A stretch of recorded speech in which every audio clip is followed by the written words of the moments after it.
Hey Choppers, we got a little bit of a different preview for you today. This is for a game called Nuts and Guts, but it's not really a game in and of itself. They are premium poker cards, but it is a different variation on the way that most people play poker with different wild cards and also different high cards. So we're going to get it to the table, take a look at it.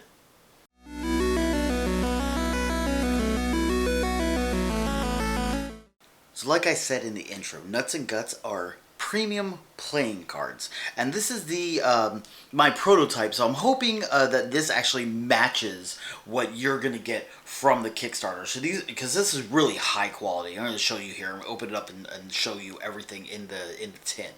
Okay, so let's go ahead and pop this open. And we got the little felt covers here, and we've got our decks of cards. Of course, it says, visit nutsandguts.co for the game rules and additional information. Of course, the little top card here, we just toss that aside, but you can actually see the little backing of the card and how they are normal thickness for a deck of cards, playing cards. Now, of the stack on the left-hand side of the package here, we have some cards that are hand-ranked cards. You can see they've got different rankings in poker. Straight, you got some flushes here, full house, straight flushes, and going all the way up. And you can see that they're numbered right here, 1 to 63, because this is the highest hand that you could have in a hand of poker, the royal flush. Obviously, 10 through ace of hearts. We also have, straight flush, which has 9 through king of clubs there. Sorry, I haven't played poker in a while. But we have the hand cards here. Now, the other half of the stack is wild cards to be used that have different abilities that you can find on the website. And you see, we also have 2 Nut and Guts. These are just regular, can be used as regular wild cards to represent any card in the game. Now let's go ahead and take out the other half of the stack here. And then like this, you got the little plastic divider in here to keep your cards together so they're not all just molding together or just shuffling together, and keep them there. So the other half of the stack, you have regular cards, just like a regular deck of cards here. Ace through 4 though, no 3s or 2s.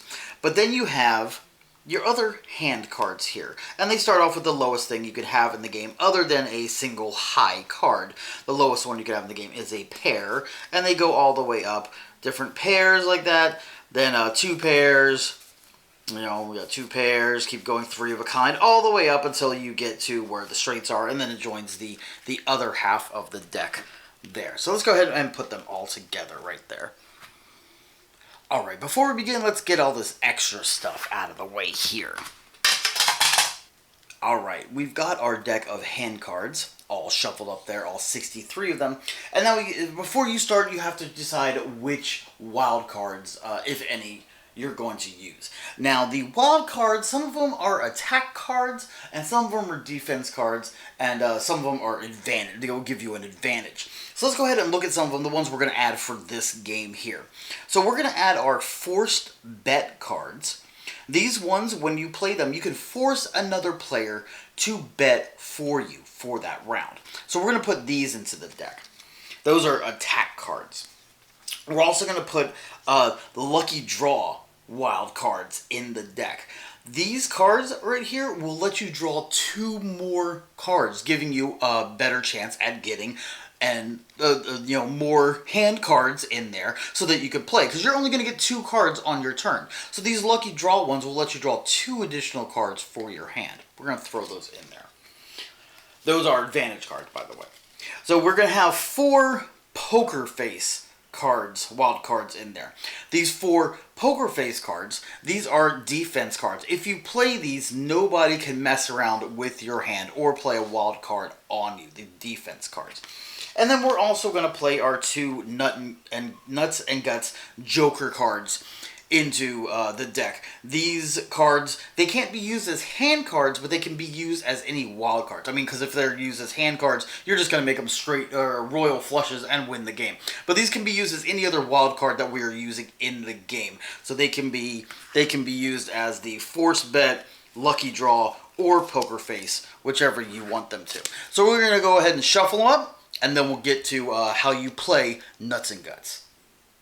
Alright, we're all shuffled up and ready to play a round of Nuts and Guts. Of course, now, just like every other poker game on poker night, you're going to want to play multiple rounds. So before starting, you have to decide on what kind of ante you want. And since I'm short on money all the time, and anybody knows me knows that I'm broke all the time, we're gonna play with some meeples I have around. So our ante is gonna be meeples, and we got different colored meeples here to demonstrate betting and stuff. So you decide what ante you want to have and what the minimum betting limits are and maximum betting limit and stuff like that for each round. So to begin, everybody throws their ante into the pot. Everybody's ante is one meeple, and then everybody is going to get dished out or dealt out 2 cards to their hand. Okay, so 1, 2, 1, 2 for me, and 1, 2 for the player to my left.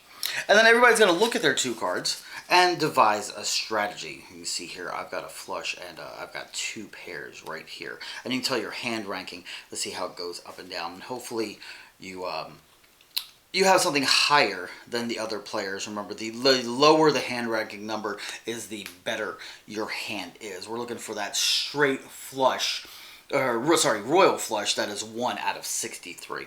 So you see what I've got here. I've got a flush and I've got 2 players. And you want to have, to win, you have to have at least 1 hand card. Because when you're dealt 2 cards, your odds are you get either 2 hand cards, like I've got right here. You can get 2 wild cards, which you can't win with a wild card. So you got to kind of use them to either bluff the other players or to manipulate the rounds somehow, so that you're left, everybody else goes out and you're left the last person in the round, so you'll get the pot.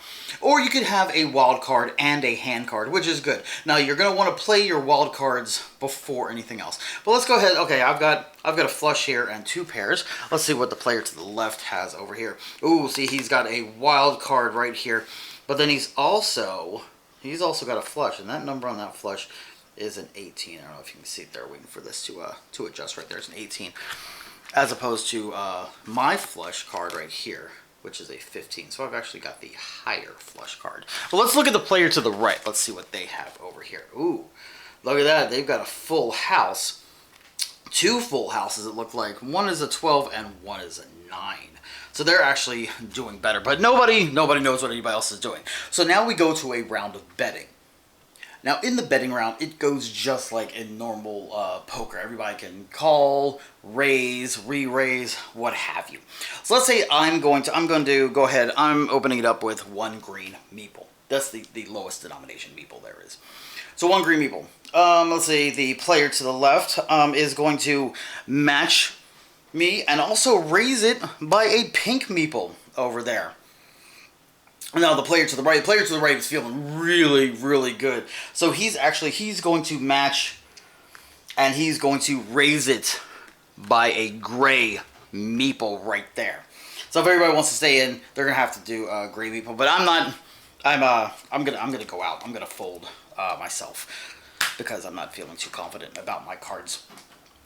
And so now it's to the player to the left right here who has to match, and we'll go ahead and check right there, and that ends that round. So now we come around to do replacing, which any player can choose to replace one of their cards, possibly getting a better card. And it's good to replace your weak cards. If a player had played their wild card in the first part of it, then they would be down a card, so they would automatically get 1 card to replace that. But let's go ahead. The player to the left, is thinking, oh, he's got a pretty good, that's an 18, and it's a flush. It beats a lot of the stuff. So he's going to go ahead and replace his wild card right here and get 1 more card. Now the player to the right is going to stick with that 9 full house there. So like, okay, and is going to toss out the 12 full house just to see if they can get something better. So once card has been replaced, everybody looks at their cards. Ooh, that wild did not come up as a better one. It's a high card all the way down there on 62. That's like the second card in the deck. It's a 5 of hearts. So they're going to have to be going with this flush for the round and trying to beat that. So let's go ahead and see what did we get over here They actually got a 13, one card less than the one they had before. I think it was a 12, and now they've got that 13 flush card right there. But they still got that 9 full house, so they're still feeling pretty confident they're going to win. There's only 8 cards higher than them that can be played and win. So they're still feeling pretty confident. So now we go to a second round of betting. So since I'm no longer in the game over here, so the betting is going to open with the player to the left. Now the player to the left is feeling pretty good about his hand. So he's going to open with one gray meeple. And the player to the right though, it's got that flush, or that full house. Sorry, it's got that full house. And only 8 cards rank higher to it. He's feeling really well about it. So he's going to go ahead and match the gray meeple and raise it by a red. Now, although they have the flush there, they've also got a high card, but only 1 card matters when you go to ranking and stuff. So it's still got that flush, 18 cards, there's only 17 that are better than it. So he's going to go ahead, match his, and go ahead and raise it by a purple meeple, the highest ranked meeple that we have here. So player to the right is going to call his bluff, is going to go ahead and check and match him. And then everybody, once the pot is good, everybody would reveal. And the player to the right wins with the highest ranking card, that full house right there of 3 kings and 2 queens. So the player on the right wins the pot. All the cards are collected up again and reshuffled, and of course, just like every other poker game, you play another round. Only this time, it's with the Nuts and Guts wild cards. Nuts and Guts is going to be on Kickstarter October 14th, so make sure to check them out. I'm Logan Chops for Logan Chops Previews, and we'll see you next time. Happy gaming.